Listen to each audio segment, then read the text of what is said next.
Magandang araw, Malacanang Press Corps. Formal nang nanumpa bilang hepe ng Philippine National Police si General Jose Melencio Nartates Jr. ngayong araw. Pinangunahan ni Pangulong Ferdinand R. Marcos Jr. ang panunumpa ni General Nartates kaninang umaga sa Malacanang, kasama ang kanyang pamilya. Nagpaabot ng pagbati at suporta ang Pangulo kay General Nartates para sa kanyang husay sa pamumuno sa hanay ng kapulisan. Kinilala rin ng Pangulo ang mga mahalagang papel na ginampanan ng kapulisan sa pagpapanatili ng kaayusan at seguridad sa bansa. Congratulations po kay General Nartates Jr.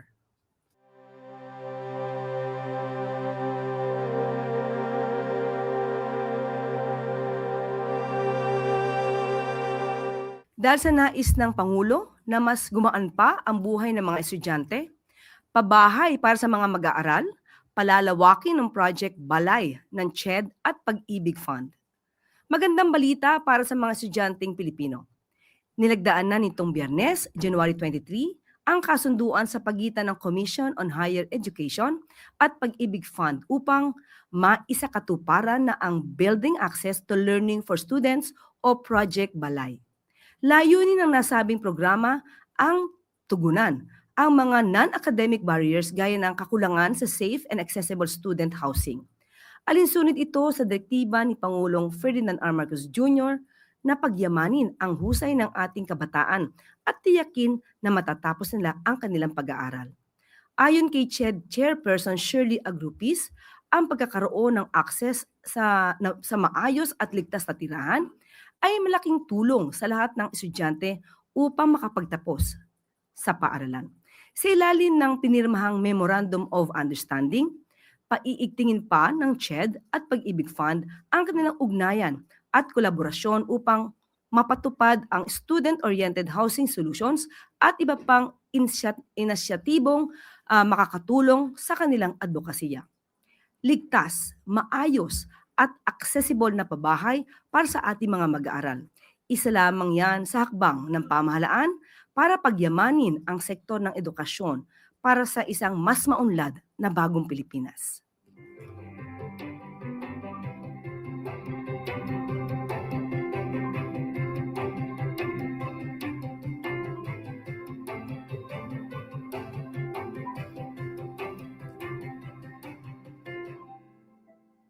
$1.7 million na mga bata mula sa Mindanao mabibigyan ng bakuna para ligtas mula sa tigdas.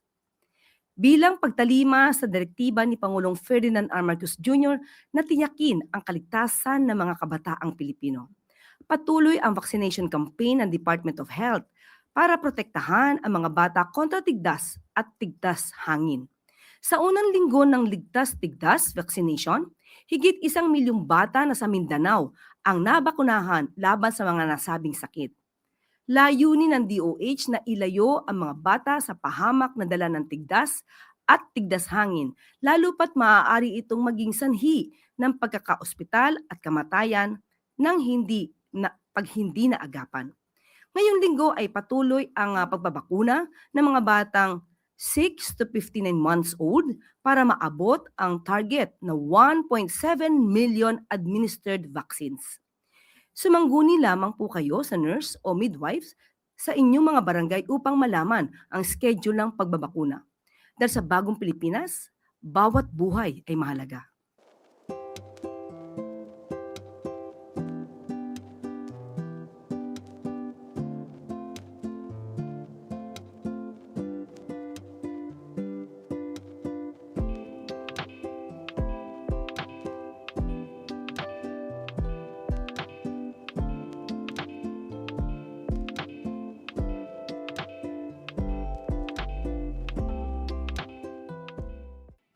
At maaari na po akong tumanggap na inyong mga katanungan. Unang tanong po mula kay Maris Umali, GMA7.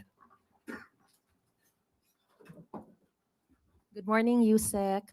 Ma'am, regarding the issue on the House Justice Panel's plan to invite President Bongbong Marcos as a respondent to the hearings on the impeachment complaint, How does the palace view this? Do you see this as something consistent with the Constitution and the established impeachment precedents?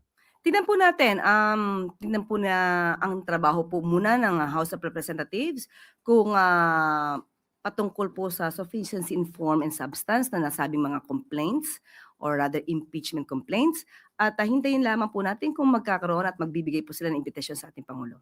So if ever formally invited and if you see that it actually meets the standards and formally invited, will the president personally respond or participate in any way? Depende po yan sa magiging legal team po ng Pangulo kapag kinakailangan na po. All right. Thank you, ma'am.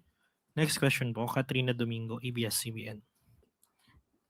Undersecretary, confirm lang po namin first if yung data na binigay nyo kahapon with regard to the unemployment and underemployment rate is the year-end data for 2025 or is it just for December 2025? Year on year. Year-on-year November, year-on-year December? November, sa akin pagkakaalam.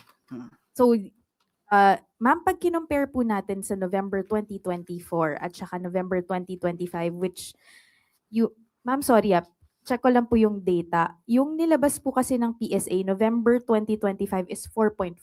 Ang data niyo po na binigay kahapon is 4.7. Hindi po siya magkatugma ng November. So is it December or average? Ang detalye po na yan, patungkol dyan, ay hindi po sa akin na ibigay.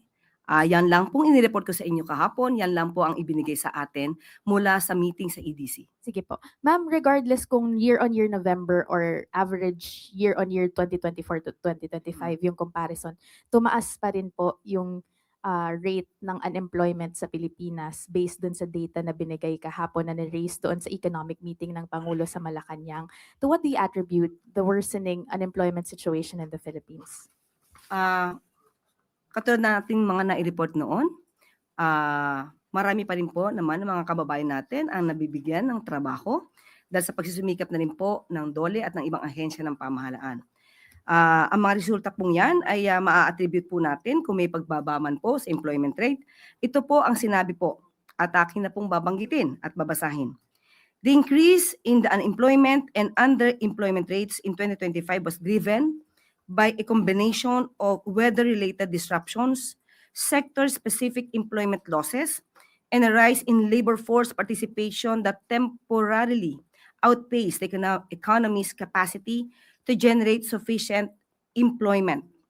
At the same time, typhoons and adverse weather events in the second half of 2025 disrupted economic activity, reduced operating hours, and led to temporary closures in several localities, contributing to job losses and fewer working hours, especially in vulnerable sectors.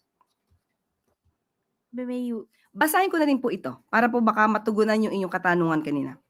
On annual basis, the unemployment rate rose to 4.2% in January, rather in 2025, January to November 2025, from 3.8% in 2024.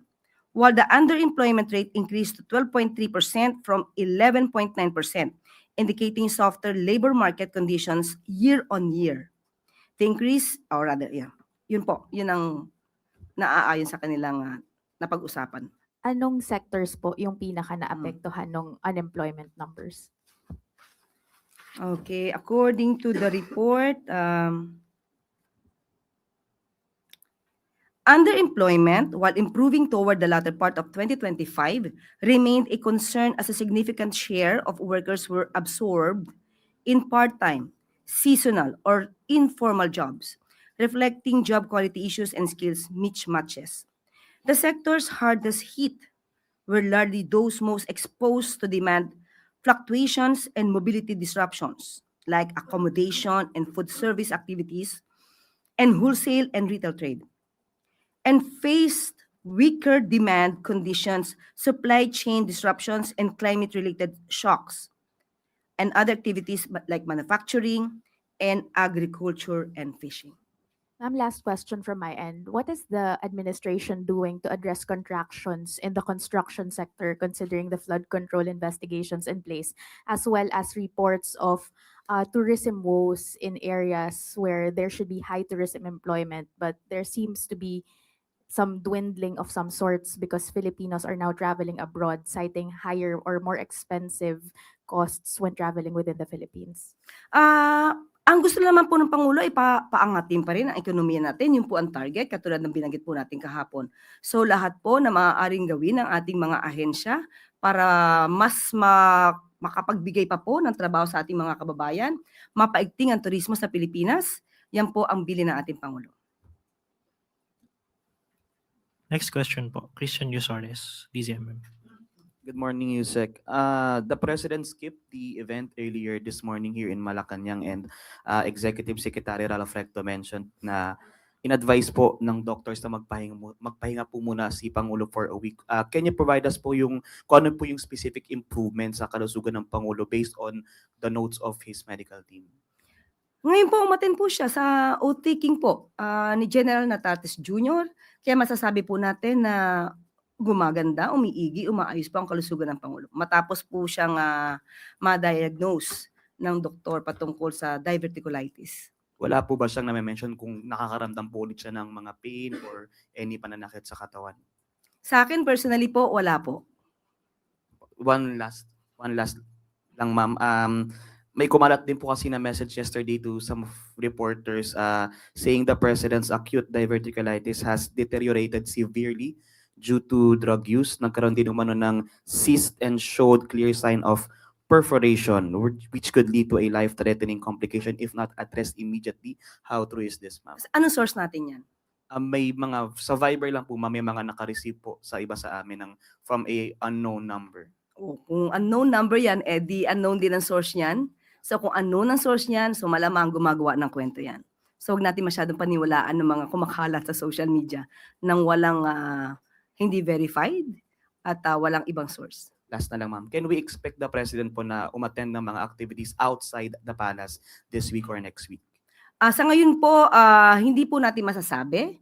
At ang sabi nga po ni E.S. Ralph Recto ay pinapa-relax muna ang ating Pangulo. Pero sabi po natin, umattend po siya ng activity ngayon, nakakapagkaroon po siya ng private meetings. So umiigi po ang kalusugan ng Pangulo. Thank you. Reminder lang po, one question and one follow-up. Next po, Tuesday New, DZWB. Hi ma'am, follow-up lang po sa health condition ni Pangulong Marcos. Yung kumalat po ay unknown source. Mayroon po akong source, doktor po ito sa St. Luke's. So siguro naman po ay credible ito. Although hindi ko siya pwedeng pangalanan for the obvious reason. Pero hindi po ba mas makabubuti kung magbigay na lamang po ng medical bulletin ang mga doktor ng presidente para malaman po ng taong bayan yung tunay niyang kalagayan, since nag-aalala po ang lahat para sa kanyang kondisyon dahil siya po yung ating ama ng bayan. Kung doktor po yan ng St. Luke's, siya po ba ang doktor ng Pangulo? Hindi po tayo maaaring magbigay ng anumang opinyon kung hindi naman manggagaling mismo sa doktor ng Pangulo at hindi manggagaling sa Pangulo. Sinabi po ng Pangulo, hindi po life-threatening, nakaramdam po siya ng konting sakit, at yan naman po ay tinutugunan ng kanyang mga doktor. At ngayon po ay nakikita natin sa iba-ibang pang activities, katulad po ng oath-taking sa harapan po mismo ni General Natates, makikita at naka-attend pa po siya ng EDC. Halos umabot po yata ito ng 2 oras. So, hindi po tayo makakatugon sa mga source na hindi nababanggit kung kanino galing. Yung medical bulletin from the doctors themselves po, hindi pa pwede mas makabubuti kung sila na mismo ang magbigay ng medical bulletin? Sa ating pagkakaalam po, pagka naglabas ng medical bulletin, dapat si serious illness. Kung sinabi ng Pangulo na hindi to life-threatening, so ba't kailanganin po sa ngayon ang medical treatment? Medical bulletin. Samantalang kami naman po ay nagpo-provide sa inyo kung anong ang kalagayan ng kalusugan ng Pangulo. Mas reliable po kasi pag doktor ang nagsalita, ma'am. Mas reliable po siguro mismo ang Pangulo nagsasabi kung ano po ang kanya nararamdaman. Pero hindi naman siya doktor, ma'am. So, Pero siya, katawan niya naman po yun. okay. Next question po, Maricel Halili, TV5. Good morning. Ma'am, follow-up. Yesterday, you mentioned po na back to normal na yung activities ni PBBM, but it seems that he's still choosing which activities to attend. Una po, paano po pinipili ng Pangulo yung event na dadaluhan niya, and paano natin pagtutugmain yung back to normal? Nung mga nakaraan po kasi nakita niyo naman po, magpupunta siya sa Antique. Tapos susunod sa Negros Occidental. Isang araw lang po yun. Tapos susunod po may meeting sa hapon. So yun po ang sinasabi ni E.S. Ralph, kailangan medyo hinay-hinay, pero hindi naman po talaga lahat. Hindi po mapapahinto ang Pangulo sa pagtatrabaho kung may kinakailangan po siya na gampanan ng mga private meetings at mga ibang activities katulad po ng EDC meeting. Yan po ay pinupuntahan po ng Pangulo. Kasi for example, yung kanina ma'am, within the palace lang naman yung event. So why did the president decide to skip the event kahit na nasa loob lang siya ng palasyo? So ano po yung nagiging factors to decide na okay, pwedeng tumalo ditong Pangulo, dito wag muna? Nasa prerogative na po ng Pangulo yon. Kung nararamdaman niya po na ito muna ay dapat atinan muna ng mga alter ego ng Pangulo, yun po. Yun naman din po ang in-explain ni E.S. Ralph Recto. Thank you, ma'am. Ayun po. Next question po mula kay Mads Moratilio, Net25.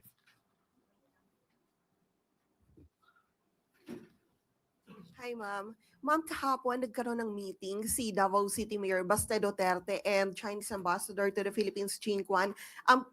Pwede pong mahingi yung reaction ng Malacanang given na may issue ngayon yung Chinese Embassy regarding sa issue ng West Philippine Sea na nagkaroon ng meeting yung anak ng former president. Ano pong reaction ng Malacanang dito? Thank you. Wala magiging reaksyon ang Pangulo at ang Palasyo kung ano man ang ginagawa ng mayor ng Davao City. May kasabihan nga na tayo, no? Buntat niya, hila niya. Kung ano pong ginagawa niya, consequence niya po. Wala pong magagawa ang Pangulo sa anumang ginagawa ng anumang mayor, provided na naman ito ay hindi labag sa batas. Huling tanong po, Chloe Hofana, Business World. Morning po, Yusek. How does Malacanang respond to recent downgrades by international institutions, including the ADB, World Bank, S&P Global, and AMRO, of the Philippines' 2025 and 2026 growth outlooks ahead of the release of the full year 2025 GDP figures tomorrow? Actually, natanong mo yan kahapon, kaya ginawa ko ang aking assignment. Okay, tinanong po natin at ito po ang mensahe. And I quote, "The government takes note of the recent downward revisions by international financial institutions to the Philippines fiscal year 2025 GDP growth forecast ahead of the official GDP release. These revisions reflect lingering global uncertainties, tighter financial conditions, and the moderation in domestic activity observed in the third quarter this year. Nonetheless, the Philippine economy grew by 5.0% in the first 3 quarters of 2025, and we acknowledge that more prudent government expenditures, especially on infrastructure due to the flood control scandal, affected growth in the fourth quarter. Nevertheless, the medium-term growth trajectory remains intact, with economic expansion expected to rebound gradually starting in 2026 and strengthen further over the medium term as growth-enhancing reforms take effect. By the way, maliban po dito, nakausap po natin si Secretary Balisacan at maglalabas din po siya bukas ng statement patungkol po dito. Follow-up lang, Yusek.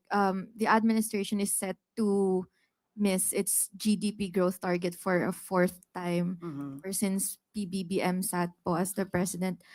How is the economic team recalibrating its strategy to achieve this year's target, especially as international bodies underscore the need to solve the flood control scandal for growth to rebound? Well, sabi naman ng Pangulo, pagdadaanan po talaga to. Dahil pinili po niya na magkaroon ng pag-iimbestiga patungkol po sa mga anomalyang flood control projects. Yan naman din po ang naging factor. Isa sa mga factor na nakaapekto sa ating economic growth. At maliban po dyan, sunod-sunod ang paglindol, sunod-sunod ang pagbaha at pag-ulan, or rather bagyo.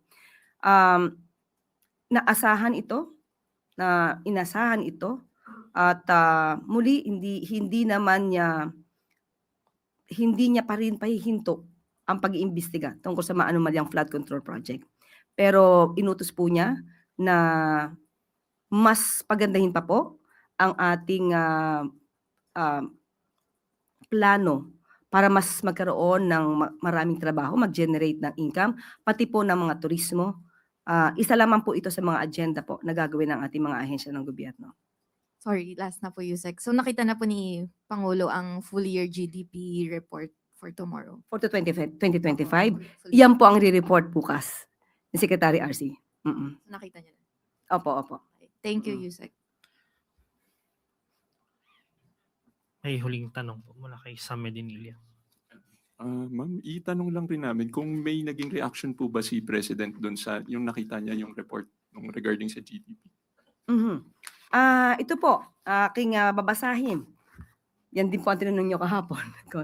Slowdown in growth last year and lower projected growth this year the result of lingering geopolitical tensions and the impact of the flood control issue on disbursement and investment. Once the reforms on budgeting and disbursements and project monitoring initiated last year take ground, and with recent investor-friendly reforms and sound macroeconomic fundamentals, we could expect better GDP growth in the coming periods. Pero ang detalye po nito muli ipapalabas po bukas po ni Secretary RC Balisacan. Pero yung position po ni Pangulo, was he satisfied with the explanation from the economic team? Or meron po ba siyang parang binigay na instruction for the economic team to improve its parang mga programs para ma-improve pa po yung GDP? Ito po ang sagot naman, Secretary Go. Gusto ng Pangulo ay dumami ang investments para magkaroon ng maraming quality jobs and higher employment to reduce poverty. Inflation is well controlled at pinapaalala ng Pangulo na bantayan ng gobyerno para po it will remain low. Yan po ay ayon po kay Secretary Frederick Go. Pero yun nga po, muli nating uulitin. At dahil nga dito sa maraming naging ingay na dala ng pag-iimbestiga ng maanumalyang flood control project, talaga po nakaapekto sa ekonomiya. Pero wala pong magagawa kung hindi talaga pong linisin ang ating bansa mula sa korupsyon at kailangan magpaimbestiga para mapanagot ang mga sangkot.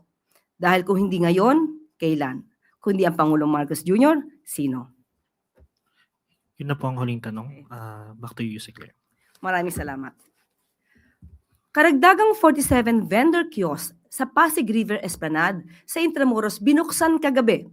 Bilang suporta sa mga maliliit na negosyante sa bansa, pinangunahan ni First Lady Liza Marcos nitong Martes ng gabi ang pagbubukas ng panibagong 47 vendor kiosk at 18 chambers na may 22 local businesses sa kahabaan ng Pasig River Esplanade. Ito ay kabilang sa 80 units na planong itayo sa nasabing pasyalan na siya namang bahagi ng proyekto ni Pangulong Ferdinand R. Marcos Jr. na Pasig Bigyang Buhay Muli Project. Layunin nitong buhayin muli ang Ilog Pasig bilang sentro ng pangangalaga sa kalikasan, pagmamalaki sa kultura at inklusibong pag-unlad ng kabuhayan sa bansa. Ipinapatupad din sa lugar ang mas maayos na waste management system dahil sa pinapairal na clean as you go policy. May mga disenyo ring nakatuon sa kapakanan ng mga tao na humihikayat sa mga bisita na pangalagaan at pahalagahan ang Ilog Pasig. Pinangunahan ito ng Office of the First Lady, katuwang ang Office of the Presidential Advisor for Pasig River Rehabilitation, Metropolitan Manila Development Authority at ng Intramuros Administration. Nagbigay naman ng teknikal na suporta ang Mega World Corporation sa panimulang yugto ng operasyon ng Pasig River Esplanade. Bukas, araw-araw, ang Pasig River Esplanade habang ang mga maliliit na negosyante ay nagbubukas muli alas 4 ng hapon hanggang alas 12 ng hating gabi. So, ano pa ang hinihintay nyo? Bumisita na sa Pasig River Esplanade, saksihan ang mga pagbabago sa Ilog Pasig at tikman ang mga lutong Pinoy.